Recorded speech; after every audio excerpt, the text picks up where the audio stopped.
బట్టతలతో బాధపడుతున్నారా? ఆధునితనమైన పద్ధతిలో hair transplantation చేయబడును. Face clinic, Hyderabad. నమస్తే రమగారు. నమస్తే జయ. రమగారు మంచి మంచి స్టోరీస్ చెప్తున్నారండి. బా వినేకి ఎంత బాగున్నాయో. ఇంకొక స్టోరీ ఏదైనా చెప్పండి అండి. కొంచెం పెద్ద కథ చెప్దాం. అట్లనే జనరల్గా మనం బ్రహ్మ రాసిన రాత, బ్రహ్మ వేసిన ముడి, బ్రహ్మ ముడి ఇలాంటివి వింటాం కదా. పెళ్ళిళ్ళు అలా అవుతాయి.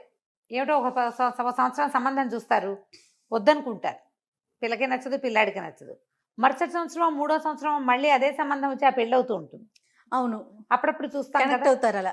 జాతకం కుదరలేదు అనుకున్న వాళ్ళు కూడా మళ్ళీ పెళ్లి చేసుకున్న వాళ్ళు కొంతమంది కనపడతారు. రాసి పెట్టుందన్నమాట.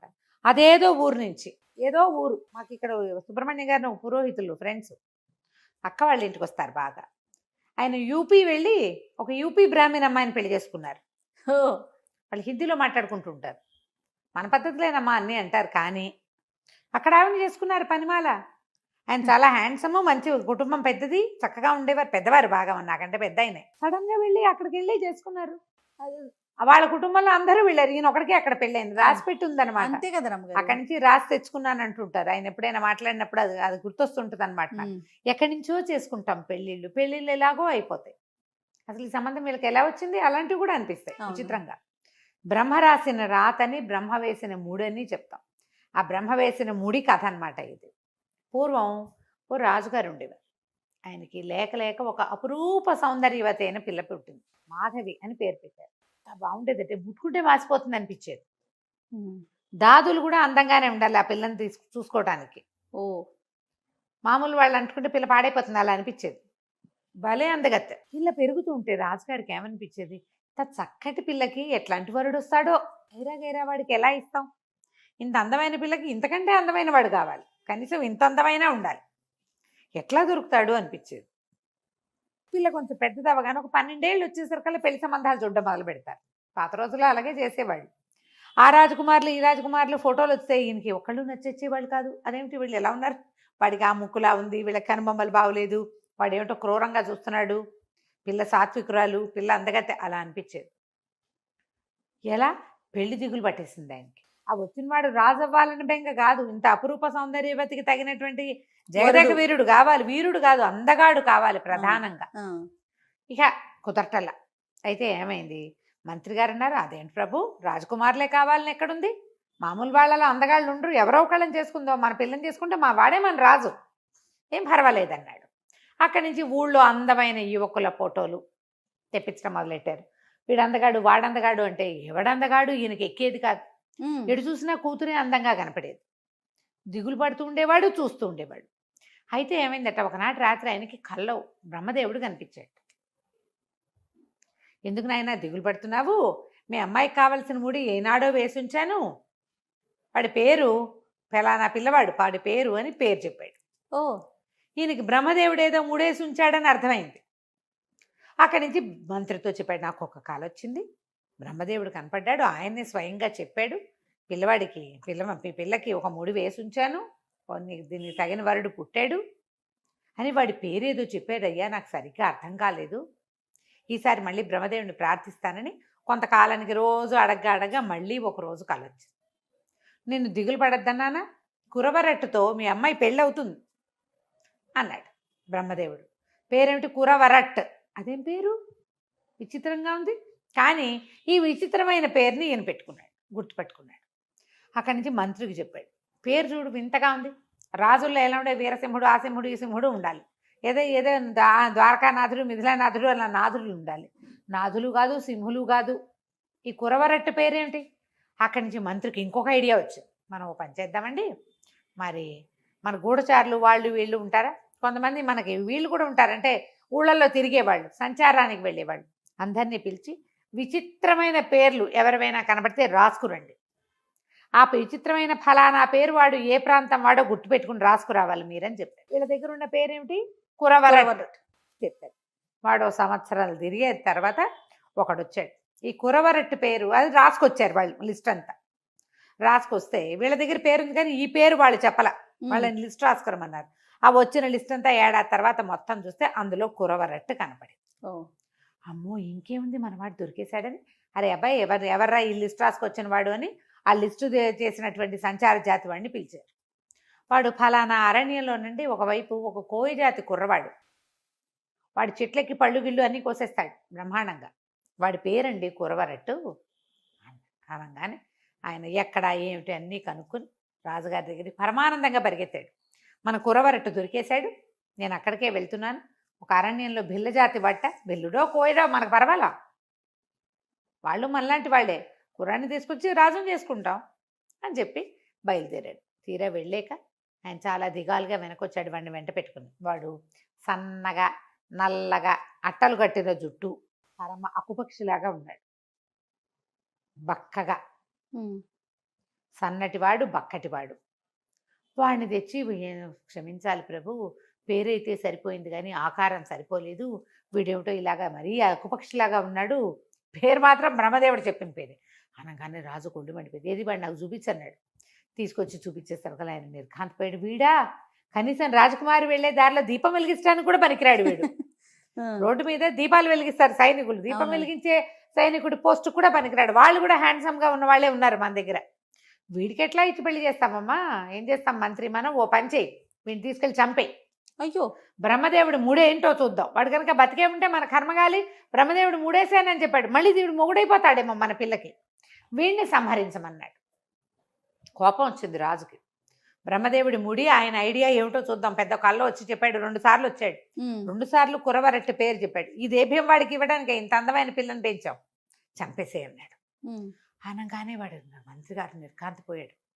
వాడిని పంపేయంటే బాగుండేది, చంపేయమంటే బాధగా ఉంది, నచ్చల. సరే అడవిలోకి తీసుకెళ్ళి చంపేద్దాం అనుకున్నాడు.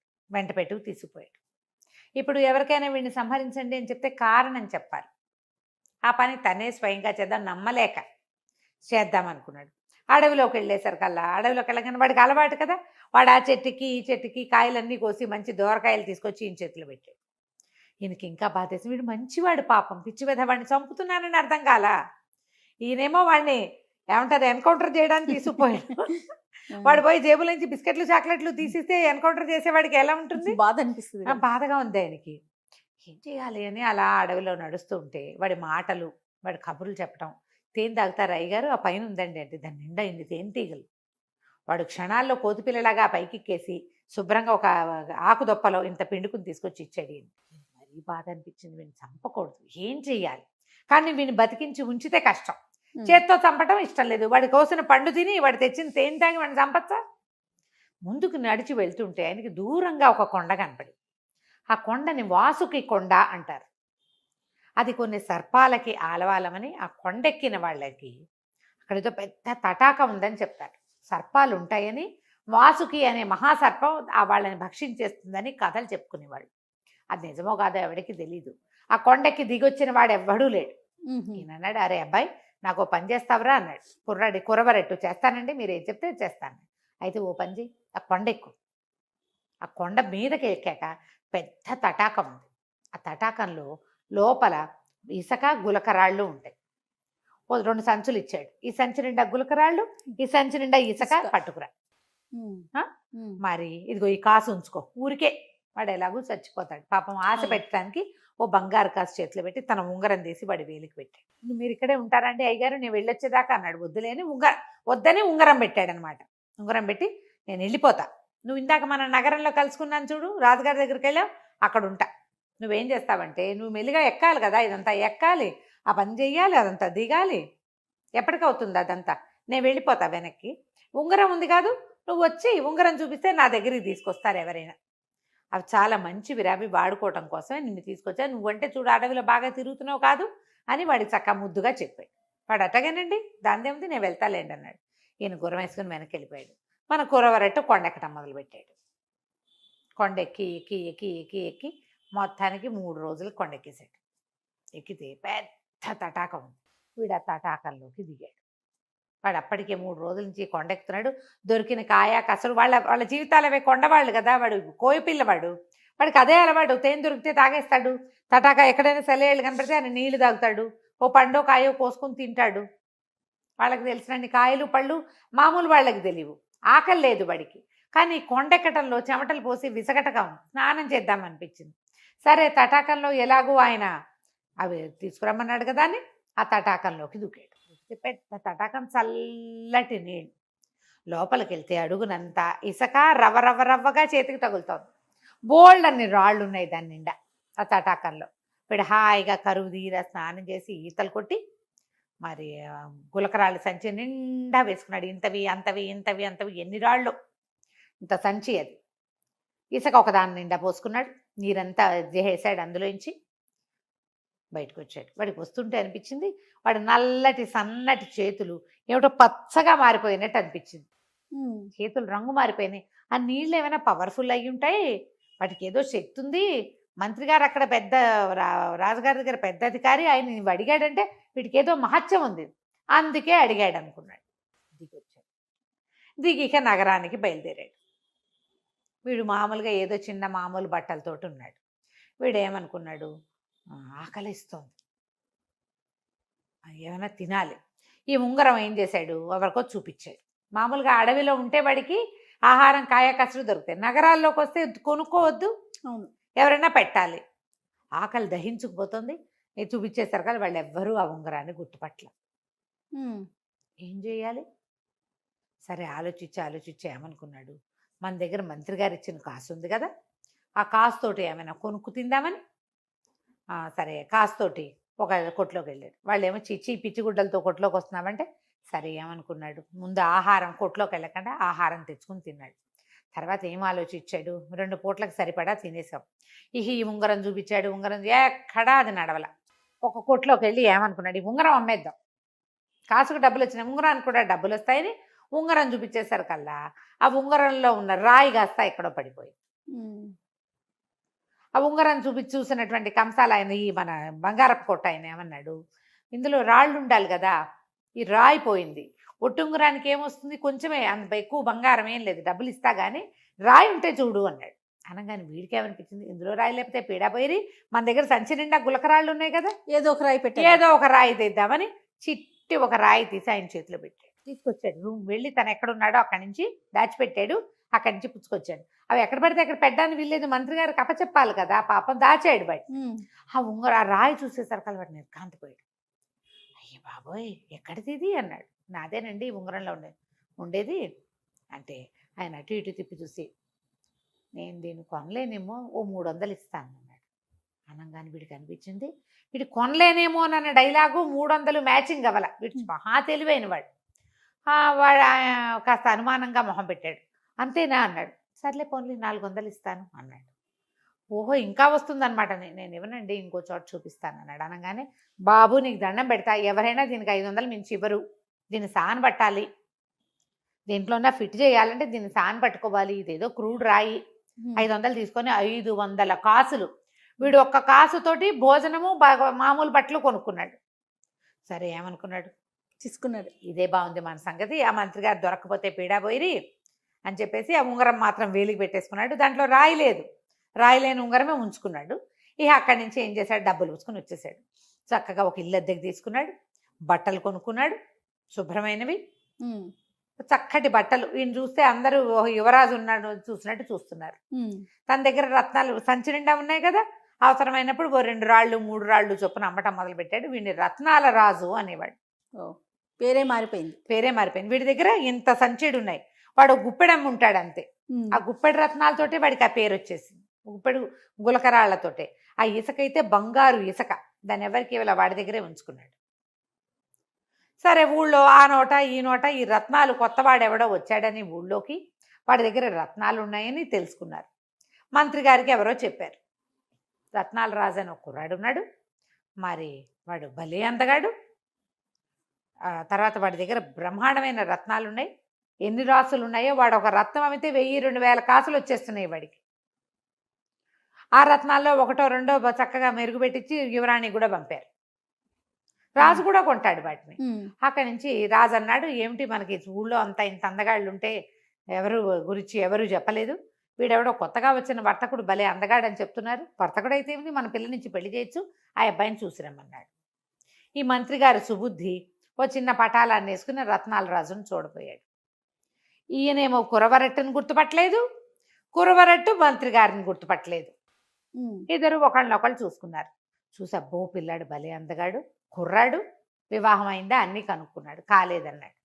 అనగానే ఈయన ఏం చేశాడు, మళ్ళీ పరిగెత్తుకుంటూ రాజు దగ్గరికి వెళ్ళాడు. సుబుద్ధి చాలా బాగున్నాడండి, ఏ ఊరు ఏమిటి ఇంకా వివరాలు కనుక్కోలేదు, వివాహం అయితే కాలేదు, చూడ్డానికి అందంగా ఉన్నాడు, పెద్ద ఇల్లు తీసుకున్నాడు, డబ్బు ఉంది వాడి దగ్గర, లేకపోతే పీడాబైరి మనం చేసుకుంటాం, లేదనుకో నష్టమే ఉంది, రాకుమార్తెను పెళ్లి చేసుకుంటాడు కదా, చాలా బాగున్నాడు, అసలు 2 కళ్ళు చాలా అంత అందంగా ఉన్నాడు అన్నాడు. అనగానే రాజు అన్నాడు, ఓకే పిల్లనిచ్చి పెళ్లి చేసేద్దాం, నువ్వు చూసావు కదా నేను చూసినట్టే. అయ్యో రాజుగారు మళ్ళీ మంత్రి గారు సాయంకాలం అయ్యేసరికల్లా పెద్ద పటాలన్నీ అంతఃపుర కాంతల్ని కూడా కొంతమందిని వెంట పెట్టుకుని మంది మార్బలంతో పసుపు కుంకాలు పళ్ళు స్వీట్లు నగలు నాణ్యాలు బట్టలు అన్నీ మోయించుకుని తీసుకెళ్ళి నాయన నువ్వు ఎంతో చక్కటి పడివి, నువ్వు చాలా బుద్ధిమంతుడు అని వ్యాపారస్తులంతా చెప్తున్నారు, మా రాజుగారికి మహాద్భుత సౌందర్యవతి అయిన మాధవి అనే కూతురుంది, మా రాకుమార్తెని నీకు ఇచ్చి పెళ్లి చేయాలని భావిస్తున్నావు, మా రాజుగారు కూడా సుముఖంగా ఉన్నారు, నీ పేరు మీ ఊరు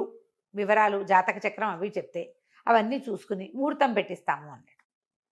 అనగానే ఈ అబ్బాయి అన్నాడు, అలాగేనండి తప్పకుండా, మేము కోయవాళ్ళం, నా పేరు కురవరట్టు, వీళ్ళు ఈ ఊళ్ళో వాళ్ళు నన్ను రత్నాల రాజు అంటారు, అలా పిలుస్తున్నారు కానీ నా పేరు రాజు కాదండి, నేను కోయి జాతి వాడిని. అనగానే ఆయన నిర్ఘాంతపడి కురవరెట్టా నువ్వు అన్నాడు. నేను కురవరెట్టేనండి అన్నాడు. అదేంటి నేను చూసిన కురవరెట్టు ఇంకోటి కదా అంటే, అవునండి. అప్పుడు ఈయన మా కుర్రాడికి తట్టింది, ఆయనేమోనండి, ఆయన ఉంగరం చూపించాడు, ఈ ఉంగరం మీదేనండి అని, ఇందులో రాయిపోయింది కానీ ఈ ఉంగరం నాదేనా అన్నాడు ఆయన. మీరు నాకేనండి ఇచ్చారు అని. అనగానే ఆయన ఆశ్చర్యపోయాడు, ఇదేమిట్రా సన్నగా నల్లగా బక్కగా జుట్టు అట్టలు కట్టేసిన జుట్టుతోటి ఉన్న ఒక చిన్న కోయ కుర్రాడికి ఇచ్చాను నేను, వాడు నా అంత కూడా లేడు, బక్కటి వాడు, నువ్వు చూస్తే ఇంత సమున్నతాకారుడివి, ఇంత ఈ రంగేమిటి ఈ రూపేమిటి అంటే, అయ్యా మీరు నన్ను వాసుకి కొండ ఎక్కిచ్చారు, ఆ కొండలో ఉన్న సరస్సులో దిగేసరికల్లా నా ఒళ్ళిట పచ్చగా అయిపోయిందండి, తర్వాత నాకు తెలిసింది నా రూపం మారిందని, ఆ కొండ మీద ఉన్న సరస్సు చాలా అద్భుతమైన సరస్సు, అందులో దిగటం వల్లే నాకు ఈ స్వరూపం వచ్చింది, నేను అమ్ముతున్న రత్నాలన్నీ కూడా మీరు చెప్పడం వల్ల తెచ్చినవనండి, నిజానికి ఇవి 2 మీవని ఆ సంచులు 2 ఎత్తి ఆయన చేతిలో పెట్టాడు. మీరు ఆ పని చేయడానికి నాకు కాసు ఇచ్చారు, కాసుకి ఈ పని చేశాను నేను, ఇవి మీవే తీసుకోండి అన్నాడు. రామంతా సంతోషించాడంటే ఆ సుబుద్ధి, ఆయన నిన్ను వదిలించుకోవడానికి చేసిన పని ఇట్లా నిన్నే మాకు కూర్చుంది, భగవంతుడు వేసే ముడి ఇట్లా ఉంటుంది కదా, ఇదే కదా బ్రహ్మదేవుడు వేసిన ముడంటే, చివరికి ఇది సానుకూలం అవ్వవలసిందే, ఎక్కడ వాళ్ళో ఎక్కడో సంబంధం కుదుర్చుకుంటారు, వీళ్ళిద్దరు మొగుడు పెళ్ళాలు అవ్వాలి, వీళ్ళ వల్ల ఒక సంతానం వృద్ధి కావాలి, ఒక వంశాభివృద్ధి జరగాలి అని ముందే రాయబడి ఉంటే మాస్టర్ ప్లాన్ లో మనం ఎట్లా తప్పిస్తాం, మనం ఎవరం దాన్ని తప్పించడానికి. ఆ మాట అనుకుని పరిగెత్తుకుంటూ రాజుగారి దగ్గరికి వెళ్ళి, అయ్యా వీడెవడో కాదండి, బ్రహ్మదేవుడు ఏర్పరిచిన కురవరట్టే మన పెళ్లి కొడుకు అనగానే రాజు ఆశ్చర్యపోయాడు, పెళ్లి కొడుకుని చూసి నిర్ఘాంతపోయాడు ఆయన కూడా, ఆయన చూశాడు కదా.